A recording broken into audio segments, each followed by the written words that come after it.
Hoje é dia de falar sobre empresas e essa aqui é uma das maiores empresas de saúde da Bolsa. Hoje é dia de falar de uma queridinha do investidor de longo prazo, hoje é dia de falar sobre a Fleury. Ela tem mais de 90 anos e é uma das maiores e mais respeitadas empresas de saúde do Brasil. São mais de 2.200 médicos trabalhando pela empresa e ela faz um tipo de serviço que é essencial para a medicina, que é a chamada medicina diagnóstica. E ela oferece 3.500 exames em 37 áreas diferentes da medicina. E como que faz para o público poder utilizar esses serviços? Através das unidades de atendimento que representam a maioria absoluta das receitas da companhia. E a Fleury tem dentro do seu guarda-chuva várias marcas distintas para diversos segmentos diferentes da população brasileira. Então aqui você tem uma pirâmide dividida em básico, intermediário e premium. E quanto mais você vai andando para a direita, mais você vai vendo a segmentação desses níveis que eu acabei de mencionar por região. Então, por exemplo, vamos pegar o estado de São Paulo. Você vê ali que o nível básico é o Laboratório Campana, o nível intermediário é o A+, Medicina Diagnóstica, e o Premium é a própria marca Fleury. A ideia aqui é só mostrar para você que a empresa tem várias marcas distintas para vários níveis distintos da população e também para diferentes setores geográficos ali do Brasil. E quanto que cada uma dessas marcas contribuem para a receita da empresa? Aqui está o número mais atualizado, inclusive. Ali à sua direita, você está vendo o primeiro trimestre de 2020. Então a própria marca Fleury é a principal, seguida das marcas que atuam no estado do Rio de Janeiro. A marca A+, ela está em azulzinha, é a terceira em nível de importância.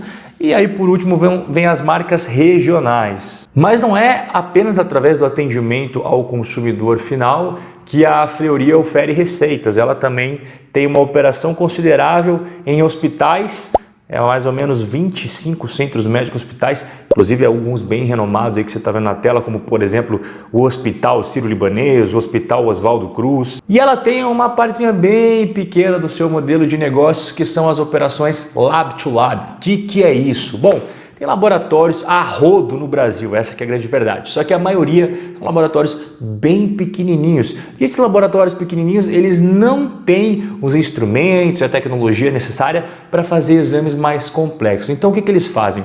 Eles pegam esses pedidos de exames e enviam para a Fleury para que a Fleury possa processar e realizá-los.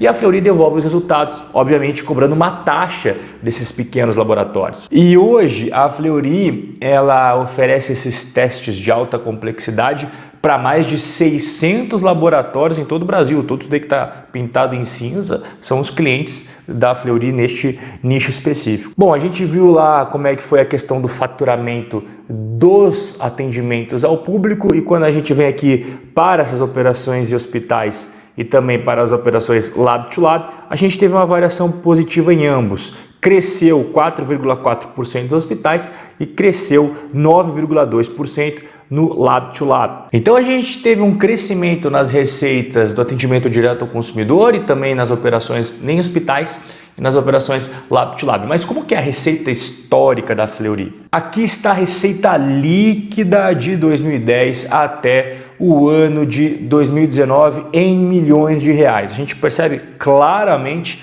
que tem uma tendência de crescimento no longo prazo. Bom, mas vamos falar agora dos custos, né? A gente tem as receitas aqui e depois vem os custos, e todo mundo sabe o que aconteceu aí no finalzinho do mês de março, mais especificamente da segunda quinzena ali para frente, que foi a quarentena e todos os problemas que a gente vivenciou. Antes da quarentena, os atendimentos da Fleury estavam crescendo 16% quando comparado ao mesmo período de 2019. Só que aí veio a quarentena, todas as restrições, os pedidos dos serviços médicos caíram bastante e isso afetou os custos da Fleury. E por que afeta?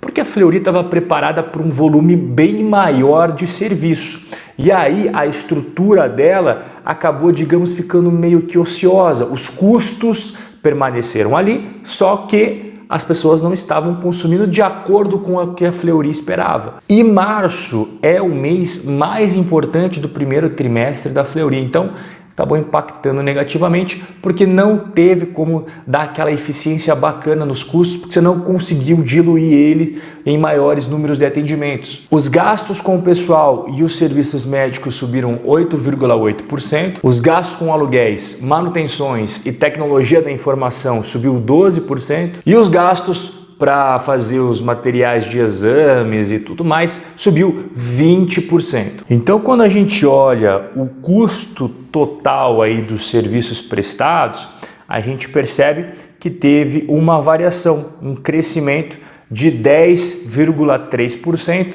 quando a gente compara o primeiro TRI de 2019 com o primeiro TRI de 2020, é esse destaque em amarelo que você está vendo aí embaixo. E também houve, consequentemente, um aumento dos gastos operacionais e o motivo é exatamente o mesmo que eu acabei de explicar para você. Então ela estava preparada para um volume muito maior de atendimentos, esse volume acabou não acontecendo, só que os gastos acabaram ficando lá. Só para você ter uma ideia, as despesas gerais, administrativas e com consultorias cresceu 16%. Então quando a gente analisa ali no nosso destaque amarelo, as despesas operacionais, elas tiveram um crescimento de 9,7% comparado o primeiro TRI de 2019 com o primeiro TRI de 2020. Então a gente tem aqui todas as receitas, aí a gente já viu todos os custos que subtraem da receita e a gente chega ao resultado operacional, mais comumente chamado como EBITDA. E eu destaquei em amarelo os dois pontos bem importantes para você,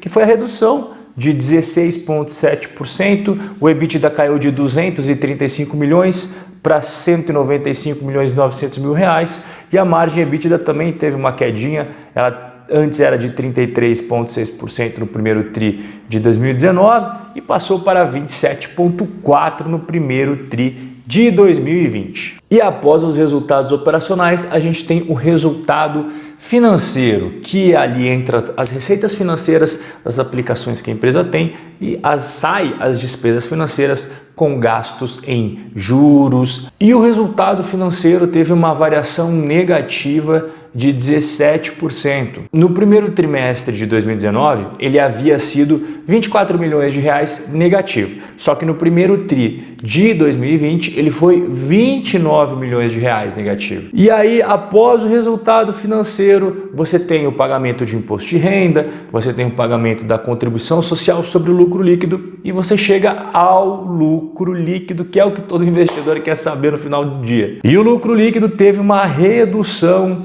de 36,6%, ele foi de 92 milhões e 600 mil no primeiro TRI de 2019 e fechou o primeiro TRI de 2020 em 58 milhões e 700 mil.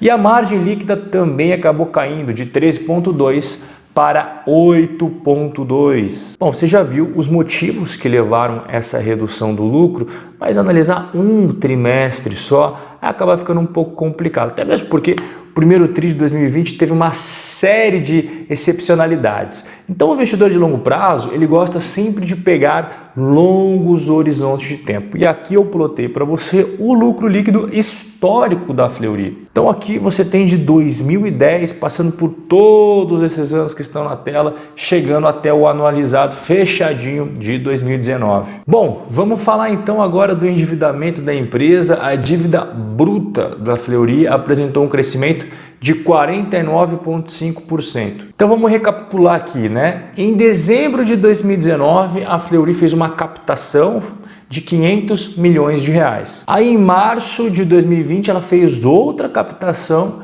de 150 milhões de reais. E devido a todas as incertezas ocasionadas aí pela pandemia, a Fleury resolveu reforçar mais ainda seu caixa e ela fez uma nova captação no comecinho ali de abril de 400 milhões de reais. Já deu para perceber que aumentou a dívida da companhia, né?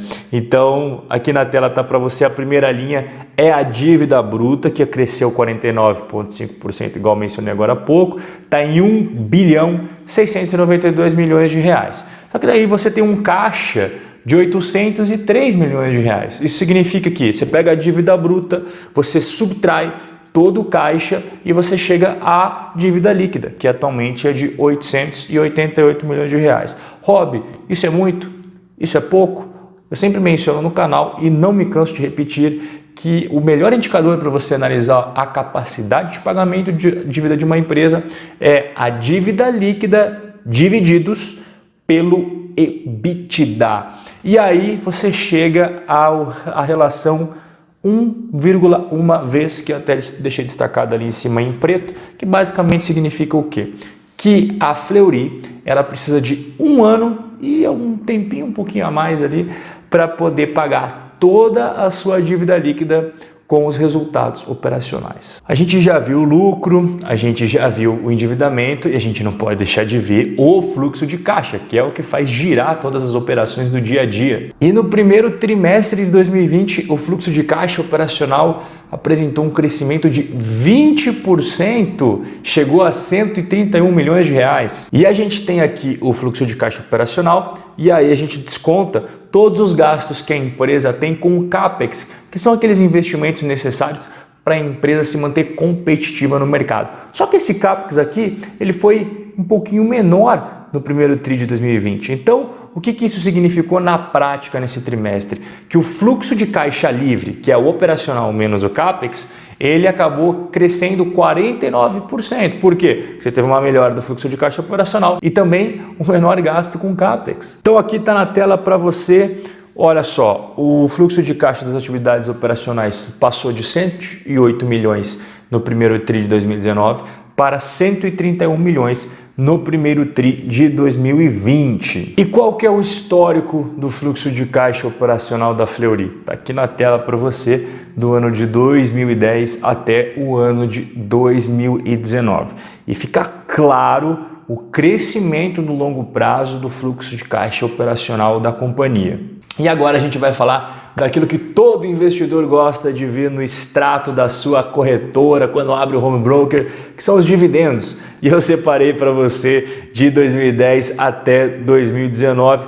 A gente percebe que a Fleury começou a pagar dividendos mais poupudos, mais gordinhos a partir de 2016. E sabe o que você faz agora? Você vai aqui embaixo na descrição e clica no link ou do meu Instagram ou do meu Telegram, porque eu estou postando conteúdos exclusivos por lá, que eu não posto mais em lugar nenhum. Chegamos ao fim do nosso bate-papo sobre ações das empresas que têm o seu capital aberto, negociado na Bolsa de Valores. Espero que você tenha gostado do conteúdo de hoje. Um forte abraço e a gente se vê no nosso próximo encontro.